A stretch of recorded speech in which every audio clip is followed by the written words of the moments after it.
Hey everyone, hope you all doing well. So I was listening to Scott Adams this morning, and I think he usually has a pretty good take on things. So I like to listen to him. He has a different perspective than a lot of people do. And one of the things that he says he expects to happen, and this was his words, was he thinks they're going to undercover massive fraud, but because of the media, Biden will still take the office. And I think this is something I got to respectfully disagree with him on. It depends on how the fraud's handled in the court, for one thing. If the court just starts disqualifying votes and Trump comes out ahead, well, that's one thing. Or if they invalidate elections, I don't know if you know, but they just invalidated an election in Clark County, Nevada, and that's Vegas is basically what it is. Vegas, Henderson. And that's where all the corruption in Nevada is, for the most part. There may be a little bit in Reno. Vegas is blue, Reno's purple, and the rest of Nevada is bright red. But I really do not think the media has the power in the country anymore to do that. And, the reason I say that is if you look around, we're moving more from a mass communication society, where people are listening to Walter Cronkite, on the evening news and that type of thing, to a more network type communication system where location or anything really doesn't matter. As long as you're connected to the network, you can communicate. And I think there's a lot of voices out there that reach a lot of different audiences. Rush Limbaugh probably has more listeners on his show at any given time than ABC, NBC, CBS, CNN, MSBN, and probably now Fox. Now they've destroyed their network. Than all of them combined. And then you got people like Tim Pool, Joe Rogan, Dr. Steve Turley, Sticks and Hammer. We're not going to be quiet about this. And then, Rush has his audience, and then, Tim Pool has his, Joe Rogan has his. I don't know that much about Joe Rogan. I've listened to him a few times, but, he's, I don't know, we differ on a lot of political views. But I just think that, I just think that there's going to be too many voices out there that really, in all honesty, are more powerful than a lot of these media entities. Fox has basically destroyed their network. Their ratings are so far down, it's not even funny. AT&T is looking to sell CNN. What's that tell you there? It kind of reminds me a little bit years ago when they were first coming out with cell phones, how they were selling payphones.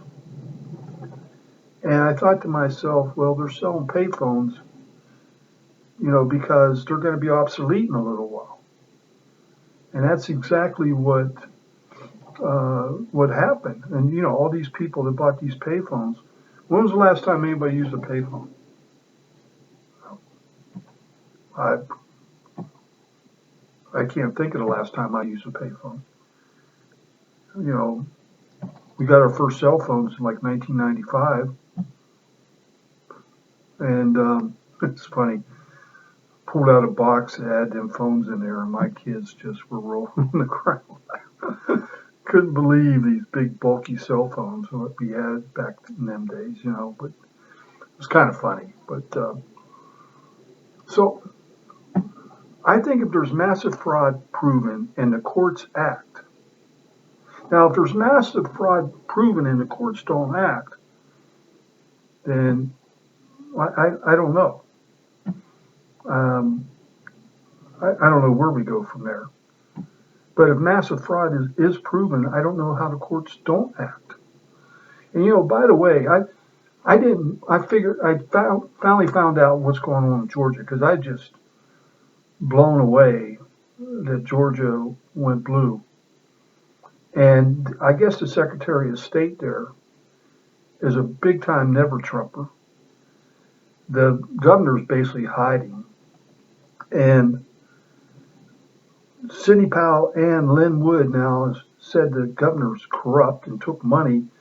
I guess they rushed through this Dominion Smartmatic purchase in 2019, and that explains it right there. And supposedly, I don't know this for sure, and I don't want to. I ain't gonna say that. That would be making an accusation without having hard proof. But Lynn Wood is a high-power attorney that does defamation cases. And he said, I don't normally say anything about anybody because defamation's my expertise, but the governor's crooked. That's pretty strong words for, a high-profile guy like him. So we got to wait and see.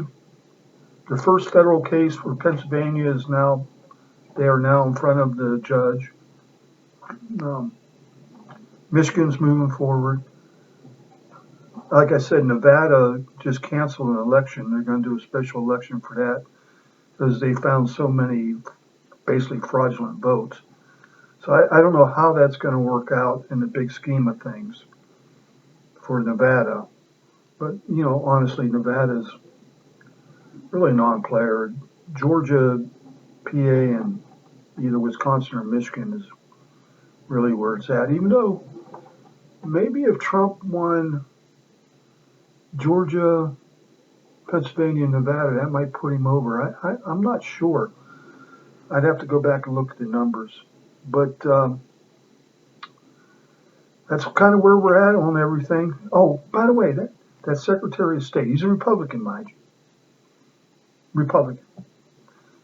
He's doing this hand count without signature validation, and he is not allowing Republicans to sit there and monitor their vote count. Go figure on that.